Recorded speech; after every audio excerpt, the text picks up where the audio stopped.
ক্ষমতার ভাগবাটোয়ারা ছাড়া দেশ সংস্কারের কোনো বিষয়ে তাদের সমর্থন পাওয়া যায়নি উল্লেখ করে জাতীয় নাগরিক কমিটির আহ্বায়ক নাহিদ ইসলাম বলেছেন, এনসিপি দেশের সংস্কার চেয়েছে, বিচার চেয়েছে, নতুন সংবিধান চেয়েছে, কিন্তু এই সকল জনদাবির বিরুদ্ধে দাঁড়িয়ে যাচ্ছে একটি পক্ষ। তারা পুরাতন বন্দোবস্ত টিকিয়ে রাখতে চায়, তারা পুরাতন রাজনীতি টিকিয়ে রাখতে চায়, তারা চাঁদাবাজ ও সন্ত্রাসকে টিকিয়ে রাখতে চায়।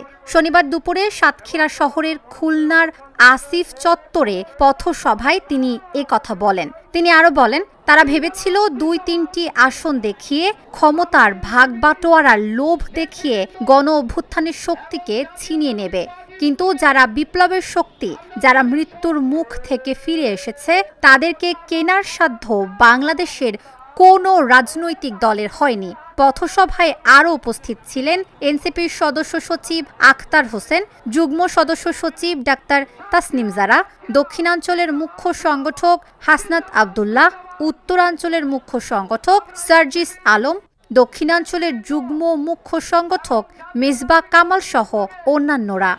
আমরা দেশের সংস্কার চেয়েছি, বিচার চেয়েছি এবং নতুন সংবিধান চেয়েছি, কিন্তু এই সকল জনদাবির বিরুদ্ধে দাঁড়িয়ে যাচ্ছে একটি পক্ষ,